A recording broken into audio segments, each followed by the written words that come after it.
കൊടിയൊക്കെ കെട്ടി നോട്ടെ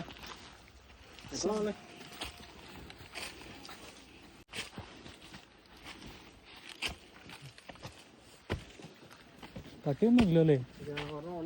ഉണ്ടോ? ആണോ? പെരക്കാത്ത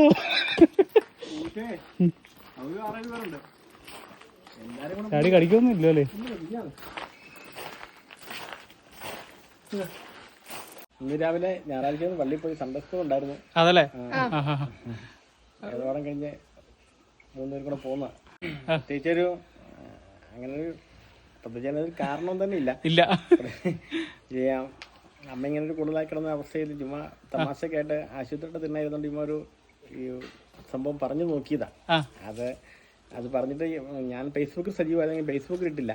ഇൻസ്റ്റാഗ്രാമിൽ ഫോളോസ് ഒന്നും ഇല്ലായിരുന്നു. 10-100 പേരൊക്കെ ഉള്ളായിരുന്നല്ലേ. ചുമ്മാ ഇൻസ്റ്റാഗ്രാമിലൊന്ന് ഇട്ട് കൊടുത്താ. പക്ഷെ ഞാനത് വലിയ കാര്യമാക്കില്ല. പക്ഷെ അത് മറ്റൊരു സുഹൃത്ത്, ഞാൻ അറിയപ്പെടാത്ത പാലക്കാട് കണ്ടുള്ള ആ സുഹൃത്താണ് അതെടുത്ത് പുള്ളിയുടെ അക്കൗണ്ടിൽ ഇടുകയും അത് മിനിറ്റ് നേരം കൊണ്ട് തന്നെ ലോകത്തെല്ലായിടത്തും തന്നെ ചെല്ലുകയൊക്കെ ചെയ്തു.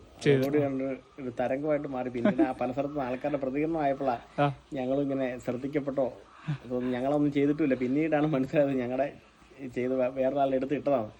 അങ്ങനെ പിന്നെ പതിയെ ഞങ്ങൾ പിന്നെ അതിലേക്ക് വന്നു. 1 വർഷം കൊണ്ട് തന്നെ ഞങ്ങൾ സാധാരണക്കാരായ മലയാളികളുടെ എല്ലാം മനസ്സിലേക്ക് അത്രയ്ക്കും ഇടിച്ചു കുത്തി കയറിയില്ലോ. അങ്ങനെ ഇടിച്ചു കയറാൻ ഞങ്ങളെ കൊണ്ട് പറ്റി. നിങ്ങൾ എന്താ ശരിക്കും ചെയ്തേ? ഞങ്ങളൊന്നും ചെയ്യില്ല. ഞങ്ങളൊരു സാധാ വീട്ടുകാരൊന്നും ഇല്ലേ. ഞങ്ങളുടെ ദുഃഖങ്ങളും സന്തോഷങ്ങളും ഞങ്ങൾ അവരോട് പങ്കുവെച്ചു വന്നേ ഉള്ളൂ. നമ്മൾ സാധാരണ വീട്ടിലെ കർഷകരാണല്ലോ. അപ്പൊ നമ്മൾ കപ്പ വേവിക്കുന്നതും ചക്ക വേവിക്കുന്നതും കാച്ചിക്ക പറിക്കുന്നതും കാച്ചിക്ക ചേമ്പ് തിന്നുന്നതും ഒക്കെ ഞങ്ങളുടെ വീട്ടിലെ സംഭവങ്ങൾ. പുറത്തുനിന്ന് ഞങ്ങളെ ഇഷ്ടമായിട്ട് നമ്മൾ കൂട്ടിച്ചേർത്തിട്ടില്ല. വീട്ടിൽ നടക്കുന്ന ചില കാര്യങ്ങള് അതൊക്കെ റീലൊക്കെ ചെയ്യുന്നുള്ളൂ. പക്ഷെ അതെല്ലാം മറ്റുള്ളവർക്ക് വലിയൊരു പ്രചോദനമായി. ചേട്ടന്മാരെ ചേച്ചിമാരെ എന്നുള്ള വിളിയാണ് ഹൈലൈറ്റ്. അത് എവിടുന്ന് കിട്ടി നിനക്ക്? പൊതുവെ എങ്ങനെയാണ് ഇവിടെ എങ്ങനെയാണ് സംസാരിക്കണേ? ധാരാളം നെഗറ്റീവ് കമന്റുകൾ വരുന്നുണ്ട്, വന്നായിരുന്നു.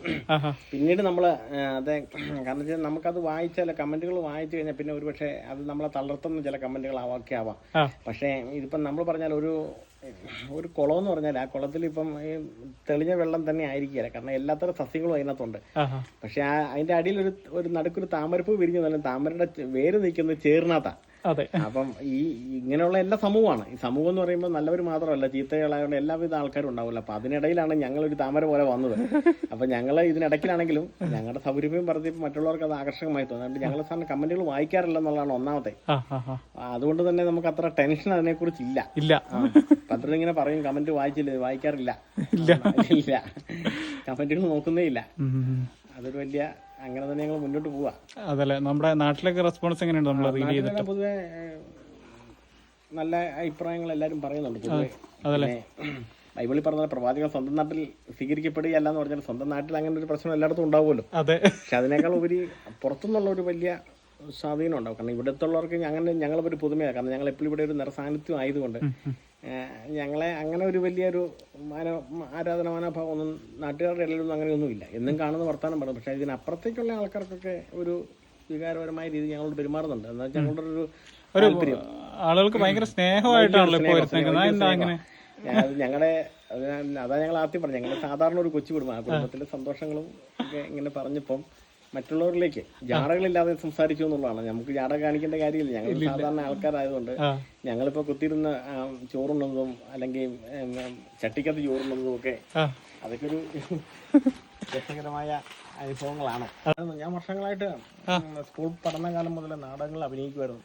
അപ്പൊ തന്നെ സ്വന്തമായിട്ട് നാടകങ്ങൾ എഴുതി സംവിധാനം ചെയ്ത് സ്റ്റേറ്റ് തലത്തിൽ വരെയൊക്കെ പോയിട്ടുണ്ട്.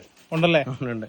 എല്ലാ സ്കൂളിലൊക്കെ ആണെങ്കിലും UP ഹൈസ്കൂൾ നാടകം രചനീ സംവിധാനം എല്ലാം ഞാൻ തന്നെ. വർഷങ്ങളായിട്ട് സമ്മാനം വാങ്ങിക്കുന്നതും പിള്ളേരാ മോണായിട്ട് മിമിക്രി എല്ലാ രചനീ സംവിധാനം എല്ലാം ഞാൻ തന്നെയാണ്. പിന്നെ വായനയ്ക്ക് പ്രാധാന്യം കൊടുക്കാറുണ്ട്. വായന കണ്ടമാനം വായിക്കാറുണ്ട്. 10ാം ക്ലാസ് വരെ പോയിട്ടുള്ളെങ്കിലും വായനയിലൂടെ ഒക്കെ ഒത്തിരി അറിവുകൾ അതിനേക്കാൾ ഉപരി പ്രാർത്ഥനയ്ക്ക് കുറെ മണിക്കൂറുകൾ സമയങ്ങൾ പ്രാർത്ഥിക്കുകയും എല്ലാതൊക്കെ ചെയ്യും. പ്രത്യേകിച്ച് ദൈവത്തോടുള്ള ഒരു അടുപ്പവും സ്നേഹവും അതാണ് അതിന്റെ ഒരു വിജയം. ആദ്യമായിട്ട് ഈ ഫുഡ് വ്ലോഗ് ചെയ്യാന്ന് എങ്ങനെ തീരുമാനിച്ചേ? ഈ പ്രഭാതം പ്രഭാത ഭക്ഷണം അതാണല്ലോ ക്ലിക്കായത്. ക്ലിക്കായത്. അതും ഇതിന്റെ തൊട്ട് പുറകെ അങ്ങനെ ചിന്തിച്ചിരുന്നില്ല. ഒരു ദിവസം ഇങ്ങനെ കപ്പ ഭാര്യ കപ്പ വേവിച്ചു. അതിപ്പം ഗ്യാസ് ഉണ്ടെങ്കിൽ ഞങ്ങൾ കൂടുന്ന അടുപ്പിലാണ്. ഇപ്പൊ എല്ലായിടത്തും ഗ്യാസ് ആണല്ലോ. ഞങ്ങൾക്ക് കൂടുതലും ഗ്യാസ് ഉണ്ടെങ്കിൽ വിറകല ഞങ്ങളെല്ലാം ചെയ്യുന്നത്. അപ്പൊ നമ്മൾ സാറിന് ഈ കപ്പ വേവിക്കുമ്പോൾ ഈ കുട്ടമീൻ എന്നൊക്കെ പറഞ്ഞ് മീനൊക്കെ മേടിക്കാൻ കിട്ടും, ചന്തവഴി ഉണ്ടല്ലോ. അപ്പൊ അന്ന് ഈ മീൻ ഇങ്ങനെ മേടിച്ചിട്ട് അടുപ്പിലിട്ട് ചുടുക, ചാരത്തിലിട്ട് കുടയുക, എന്നിട്ട് കപ്പയെ തന്നെ അതിങ്ങനെ സ്ഥിരമായിട്ട് ഇവിടെ ഉണ്ടായിരുന്നു. അപ്പൊ ഇത് സാധാരണക്കാർക്ക് ഇതൊന്ന് കാണിച്ചു കൊടുത്താലും നോക്കുന്നുണ്ട്. ഒരു ദിവസം ഇങ്ങനെ കപ്പയും കാന്താരിമുളകും കൂടെ പൊട്ടിച്ചു വെച്ചിട്ട് ഈ മീൻ ചുട്ട് അത് ഞുള്ളിക്കൂട്ടി അതിട്ടു. പക്ഷെ അതൊരു പ്രഭാത ഭക്ഷണം അതൊരു ആൾക്കാരത് ഏറ്റെടുത്തു. എല്ലാ സ്ഥലങ്ങളിലും ഒരു ഭയങ്കര ഒരു അനുഭവമാണ്. പ്രത്യേകിച്ച് വിദേശത്ത് താമസിക്കുന്നുണ്ട്, അമേരിക്ക അങ്ങനെയുള്ള രാജ്യങ്ങളിലൊക്കെ താമസിക്കുന്നുണ്ട്. പ്രത്യേകിച്ച് പുറത്തിറങ്ങാൻ പോലും പറ്റാത്ത ചില രാജ്യങ്ങളൊക്കെ താമസിക്കുന്ന ആഫ്രിക്ക പോലുള്ള ചില രാജ്യങ്ങളൊക്കെ ചിലർ പറയാറുണ്ട്, ഒരു ഫ്ലാറ്റിൽ ഒരു ചെറിയ മുറിയിൽ ഇടുങ്ങി താമസിക്കുമ്പോൾ പരസ്പരം കാണാനോ സംസാരിക്കാനോ ഒന്നും കഴിയത്തില്ലാതെ ഇരിക്കുമ്പോൾ നിങ്ങൾ ആ പഴയ ഗ്രഹകാല ഓർമ്മകൾ ഞങ്ങളെ ഉണർത്തി, നമുക്ക് ആ പഴയ കാലത്തിലേക്കും തിരിച്ചു പോകാൻ പറ്റി എന്ന് പറയുമ്പോൾ നമുക്ക് വലിയൊരു സന്തോഷമാണ്. നമ്മുടെ വാക്കുകൾ കൊണ്ട് അവർ ആ ഓർമ്മയിലേക്ക് ചെല്ലുന്നുണ്ടല്ലോ. പിന്നെ വീട്ടിൽ മൃഗങ്ങളുണ്ട്, പട്ടിയുണ്ട്, പൂച്ചകളെല്ലാം ഉണ്ട്. ഇവരെല്ലാവരുമായിട്ട് ഒരു ഈ റീലിനകത്ത് ഇവരൊക്കെ കഥാപാത്രങ്ങളാണ്. അവിടെ ഒരാൾ കിടപ്പുണ്ടല്ലോ, സുന്ദരി. എല്ലാ കാര്യത്തിലും സുന്ദരി. ഇവന്റെ പേരാണോ അപ്പു? ഇവരെല്ലാരും അപ്പൂന്ന് വിളിച്ചപ്പോഴേ നോക്കുന്നുണ്ടല്ലോ. ഇവരെല്ലാരും അങ്ങനെയല്ല, നമ്മുടെ കുടുംബം എന്ന് പറഞ്ഞാൽ അങ്ങനെ പോകുന്നു.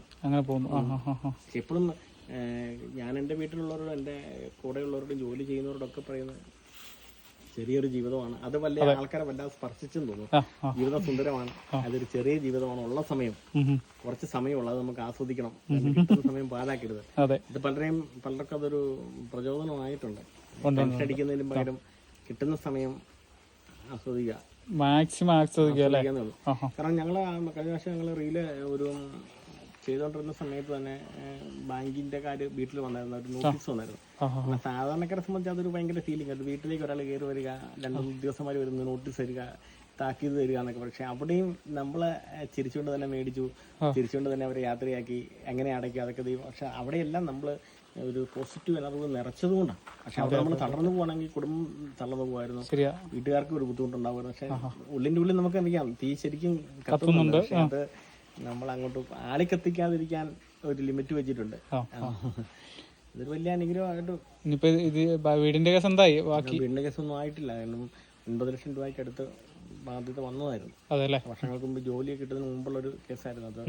പല കാരണങ്ങൾ കൊണ്ട് അമ്മയുടെ രോഗാവസ്ഥ പല കേസുകളും ഉണ്ടാകും, അതുകൊണ്ട് അത് അടയ്ക്കാൻ പറ്റില്ല. നല്ല ഇപ്പൊ എല്ലാവരും ഇൻസ്റ്റാഗ്രാമിലും ഫേസ്ബുക്കിലും കണ്ട 1 ലക്ഷം രൂപത്തോളം നമ്മളിപ്പോ കൊണ്ട് അവരെ അടച്ചു. ഇനി ഒരു 1 ലക്ഷം രൂപ കൊണ്ട് അടയ്ക്കണമെങ്കിൽ പലിശ അവർക്ക് തീർക്കാൻ പറ്റും, പിന്നെ മുതലേ ഉള്ളൂ. എങ്കിൽ പോലും അവിടെ നമ്മൾ ടെൻഷൻ അടിക്കുന്നില്ല. നമുക്ക് അവിടെ ചിരിയാണ് നമുക്കവിടെ സാധ്യതകൾ മുന്നിലുണ്ട് എന്ന് ഞങ്ങൾ കരുതുന്നു. എല്ലാം മാറിക്കോളും അല്ലേ? എല്ലാം മാറിക്കോളും ഭംഗിയായിട്ട് തന്നെ. ആൽബിൻ കുഞ്ഞൊന്നും പറയുന്നില്ല, എന്തേലും പറടാവേ. എന്റെ സുഖല്ലേ? പരീക്ഷയായിരുന്നു. 7ാം ക്ലാസ്സിലായി. എങ്ങനെയുണ്ട് പരീക്ഷ? അടിപൊളിയായിരുന്നോ ഇന്നത്തെ പരീക്ഷ? അന്ന് സൺഡേ ആയിരുന്നു, മാറിപ്പോയി. നാളെ ഉണ്ടല്ലേ? പരീക്ഷയ്ക്ക് വേണ്ടി പഠിച്ചൊന്നുമില്ലോ? ദിവസവും 60-70 വരെ ബർത്ത്ഡേ വിഷ് പറയാറുണ്ട് എല്ലാ ജില്ലയിൽ നിന്നും. എന്റെ മോനെ കാസർഗോഡ് തുടങ്ങി ഇങ്ങേറ്റ ഇടുക്കി വരെ എല്ലാ സ്ഥലത്തുനിന്നും പറയാറുണ്ട്. പരമാവധി പറഞ്ഞു നടക്കാൻ നമുക്ക് സമയം കിട്ടുന്നില്ല എന്നേ ഉള്ളൂ. നേഴ്സിംഗ് പഠിക്കുന്ന പിള്ളേര്, വിദേശത്തുള്ളവര്, അവരെല്ലാരും തന്നെ വിളിക്കാറുണ്ട്.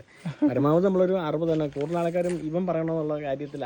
ആൽബിൻ കുഞ്ഞിന്റെ ചേട്ടന്മാരെ ചേച്ചിമാരല്ലേ? ഇവിടെ വന്നിട്ട് ഇവനെ ചെയ്യാൻ സ്കൂളിലാകുമ്പോൾ പറ്റിയല്ലോ. കഴിഞ്ഞിവിടെ വൈകിട്ട് പിന്നെ ഇവന് പറയാനുള്ളത് വൈകിട്ട് ഇവനെ കൂട്ടി പറയും. പിന്നെ കൂടുതൽ ആൾക്കാർ ചോദിക്കും ഞങ്ങളിപ്പോ ടെൻഷൻ അടിച്ചിരിക്കുക, ഞങ്ങൾക്കൊരു മോട്ടിവേഷൻ ഞങ്ങളോടൊന്ന് പറഞ്ഞു തരണം, ഞങ്ങൾ എന്നാ ചെയ്യണം, നിങ്ങളെങ്ങനെ ചിരിക്കുന്നത്. അപ്പൊ അതിനേക്കാളും വലിയ ബുദ്ധിമുട്ടായിട്ടാണ് നമ്മളിരിക്കുന്നത്. എങ്കിൽ പോലും ഞങ്ങൾ അവരോട് പറഞ്ഞു കൊടുക്കും. അങ്ങനെയൊക്കെ ഒത്തിരി പിള്ളേർക്ക് വിളിക്കാറുണ്ട് ദിവസവും ഒരു 60. ഇന്ന് 60 ബർത്ത്ഡേ ചെയ്യാനുണ്ട്. 20 വൈകിട്ട് ചെയ്യും. ചെയ്തിട്ട് അവർക്ക് അയച്ചു കൊടുത്തു വാട്സപ്പില്. നമ്മൾ ഇൻസ്റ്റാഗ്രാമിൽ ചെയ്യല, ഇൻസ്റ്റാഗ്രാമിൽ ഇടില്ല. ഇൻസ്റ്റാഗ്രാമിൽ കിട്ടിയ നമുക്കറിയാം കമന്റുകൾ വളരെ മോശമായ രീതിയിൽ കമന്റുകൾ വരുമ്പോൾ അവർക്കൊരു ബുദ്ധിമുട്ടാവും. അതുകൊണ്ട് അവർക്ക് പേഴ്സണലായിട്ട് അയച്ചു കൊടുക്കും. പിന്നെ ഇതിനകത്ത് വേറൊരു വിഷയം, ചില പ്രശ്നം ഇതിനകത്തുണ്ട്. എന്താണെന്ന് വെച്ചാൽ മിക്ക ആണുങ്ങളൊക്കെ ചിലപ്പം ഏതെങ്കിലും ഗേൾ ഫ്രണ്ടിന്റെ ഒക്കെ ആയിരിക്കും പേര് തരുന്നത്, അവൾക്ക് വേണ്ടി ഒരു വിഷ് ചെയ്യാവോന്നൊക്കെ. അങ്ങനെ ഒരു വിഷയം കഴിഞ്ഞ ദിവസം ഉണ്ട്. നിങ്ങൾ ചെയ്ത് കഴിഞ്ഞപ്പോൾ ആ പെൺകുട്ടി അതിന്റെ വീട്ടുകാർ സംഭവം അറിഞ്ഞില്ലായിരുന്നു. അയ്യോ. അവർ വിളിച്ച് ചൂടാവുകയും പിന്നെ അവർക്ക് കാര്യം കൂടെ മനസ്സിലായതുകൊണ്ട് അത്തരം റിസർവേഷൻ നമ്മൾ സൂക്ഷിച്ച് കൈകാര്യം ചെയ്തില്ലെങ്കിൽ വിഷയമാവും. കോളേജിൽ പഠിക്കുന്നത് പക്ഷെ ആ അറിഞ്ഞിട്ടില്ലായിരിക്കും. അവൻ പുറകെ നടന്നിട്ട് നടക്കാത്തപ്പോൾ അവൻ നമ്മളെ കൊണ്ട് പറയുന്നത് അങ്ങനെയുള്ള ചില ഇത് മുതലെടുക്കുന്ന ആൾക്കാരുണ്ട്. നമ്മൾ ആ ഉദ്ദേശത്തോടുകൂടി അല്ല. ചെറിയ പ്രശ്നങ്ങളും ഉണ്ടല്ലേ നമ്മളൊരാൾ ജന്മദിനം പറയുമ്പോൾ നമ്മൾ ആശംസ പറയുന്നതേ ഉള്ളൂ. അതിനപ്പുറത്തേക്ക് ഒരു ബന്ധങ്ങളൊന്നും നമ്മളായിട്ടൊന്നും ഇല്ല.